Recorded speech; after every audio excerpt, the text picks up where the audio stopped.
দিব বিচাৰিছো এক ভাল খবৰ অহাকালিৰ পৰা দিনীয়াকৈ অনুষ্ঠিত হ'ব কচুৱাৰ ইজতেমা অসমৰ ইছলাম ধৰ্মাৱলম্বী লোকসকলৰ বাবে এক ভাল খবৰ অতি আনন্দৰ খবৰ লৈ আহিছো আমি আপোনালোকৰ বাবে প্ৰথমে ভিডিঅ'টো শ্বেয়াৰ কৰক আৰু সকলো ইছলাম ধৰ্মাৱলম্বী লোকসকলক জনাই দিয়ক মধ্য অসমৰ 9খন জিলা সামৰি লৈ নগাঁও জিলাৰ কচুৱাত হ'বলৈ গৈ আছে এক বিশাল ইজতেমা জিলাসমূহ ক্ৰমে নগাঁও মৰিগাঁও হোজাই শোণিতপুৰ দৰং শিৱসাগৰ যোৰহাট গোলাঘাট আৰু লখিমপুৰ হাজাৰ হাজাৰ মানুহে শ্ৰমদান কৰি সম্পূৰ্ণ কৰিলে ইজতেমাৰ কাম ইতিমধ্যে হাজাৰ হাজাৰ মানুহৰ ভিৰ পৰিলক্ষিত হৈছে বিভিন্ন ঠাইৰ পৰা মানুহ আহি ইজতেমাস্থলীত উপস্থিত হৈছেহি এয়া আপোনালোকে চাব পাৰে ইজতেমাৰ মেপ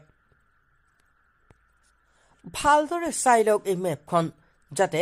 আপোনালোকৰ একো অসুবিধা নহয় ইজতেমাত আহিব খোজাসমূহ ইছলাম ধৰ্মাৱলম্বী ৰাইজলৈ আমাৰ তৰফৰ পৰাও আন্তৰিক শুভেচ্ছা জ্ঞাপন কৰিলো